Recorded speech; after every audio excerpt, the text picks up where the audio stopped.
చూస్తూ ఉంటే ఈ జన్మకి ఇది చాలు అనిపిస్తోంది. నువ్వు నా కంట పడకుండా నా వెంట పడకుండా ఇన్నాళ్ళెక్కడ ఉన్నావే? నీ కళ్ళల్లో ఆనందం వస్తుందంటే నేనెన్నెన్నో యుద్ధాలు చేస్తానులే.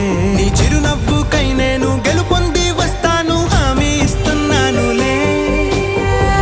ఒకటో ఎక్కం కూడా మరచిపోయేలాగా ఒకటే గుర్తొస్తావే, నేను చూడకుండా ఉండగలనా? నా చిలిపి ఎల్లర్లు నా చిన్ని సరదాలు నీలోను చూశానులే. నీ వంక చూస్తుంటే అద్దంలో నన్నేను చూస్తూ